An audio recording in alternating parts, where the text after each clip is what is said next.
Why does the Earth spin?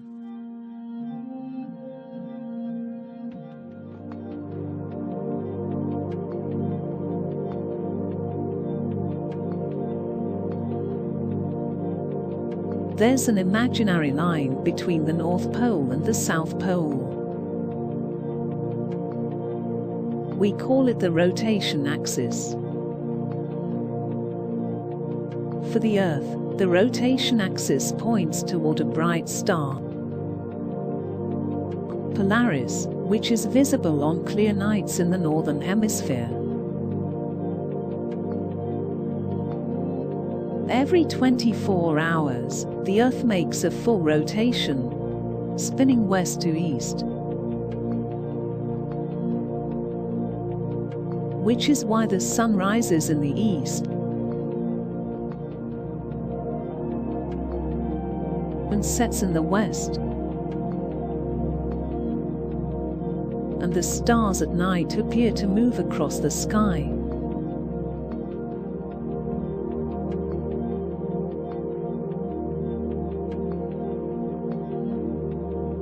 To understand why this happens, let's see what we can learn from other bodies in space.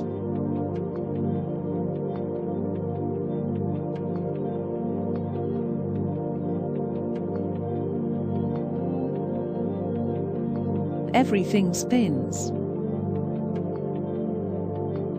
The sun also spins. In fact, it spins in the same direction the Earth does.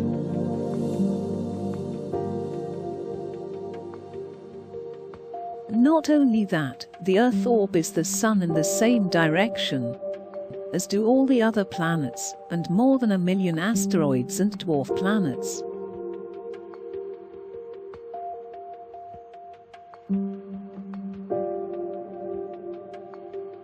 Jupiter and Saturn spin quite a bit faster than Earth, taking only about 10 hours to rotate.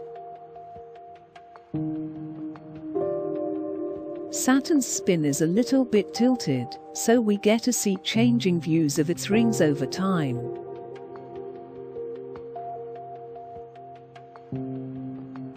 There are two intriguing exceptions. Uranus appears to have been tipped over on its side. Nobody knows exactly how. Maybe it collided with another planet.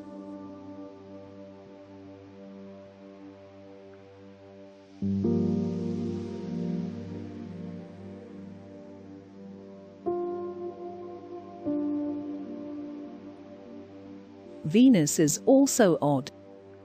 It spins backward.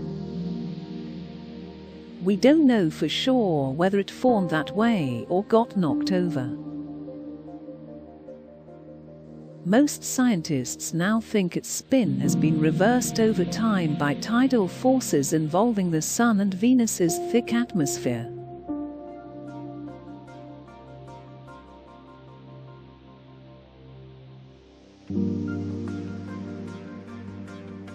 All that leads astronomers to wonder, is there something about how the solar system formed that kind of direction of spin?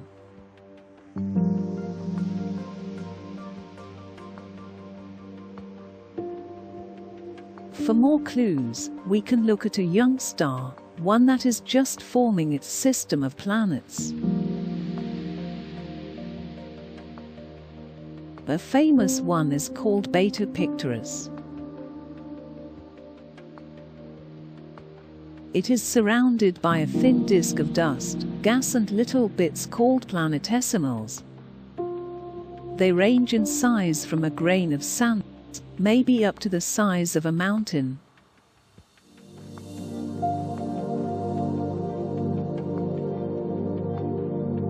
Astronomers are pretty sure the disk formed from material left over when the star was born. Every star is born from a cloud of gas and dust that moves through space surrounded by other similar clouds. The force of gravity causes these clouds to tug on one another as they pass, which makes them slowly rotate. Even when one of these clouds collapses to form a star, it continues to rotate.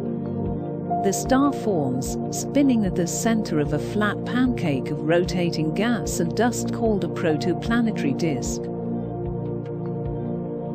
All of it, the star, the gas, the dust, is spinning in the same direction. Astronomers think that our solar system looked a lot like Beta Pictoris in its early years.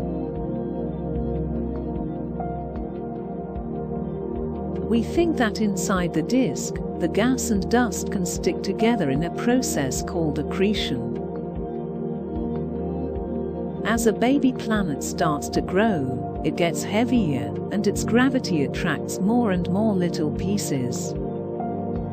When the baby planet gets massive enough, the force of gravity begins crushing it, making it denser. Because of that, like an ice skater drawing in her arms to spin, the planet spins faster. Rising pressure in the core causes the core to melt. Denser materials sink toward the core, and lighter materials flow to the planet's surface. We end up with a planet with an iron core surrounded by rock, and maybe on the outer parts stuff like water and ice.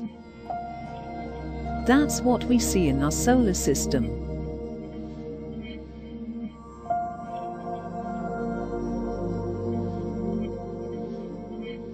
What if Earth didn't spin? Earth's spin is important for life. It causes day and night. It's also important for ocean tides. Without the daily ebb and flow of water, it's possible life would never have emerged from the sea onto land. So, astronomers believe Earth spins because the entire solar system was already rotating when Earth formed. But there are still a lot of questions about how planets' spins change over time, and how spin affects the evolution of life.